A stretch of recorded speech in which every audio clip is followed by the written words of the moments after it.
দেখানো যাক, ঠিক আছে। এখানে এটা ভোল্টেজটা আছে totally already positive and this is the negative, this is total negative. Okay, negative total voltage there is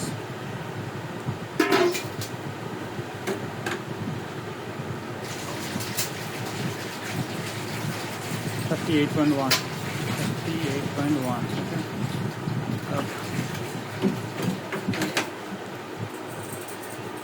2.4. Next cell 3.2 LFP के this is nominal voltage. Okay, this is nominal voltage.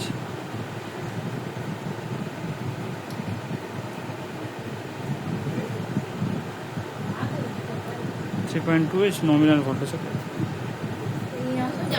Checking করার পর বোঝা গেল যে এক নম্বর সিরিজের এখানে voltage already 2.4, मतलब ভোল্টেজ কাট আউট ভোল্টেজের থেকেও নেমে গেছে. 2.5-এর কাট আউট ভোল্টেজ 2.4-এ চলে গেছে, অর্থাৎ এই সেলটা ড্যামেজ রয়েছে. ঠিক আছে, এই সেলটাকে আমরা পরিবর্তন করব. তার জন্য একটা নতুন সেল রেডি আছে. এই সেলটা দিয়ে এই সেলে এখানে পরিবর্তন করে দেবো. ঠিক আছে, চলুন নেক্সট দেখানো যাচ্ছে.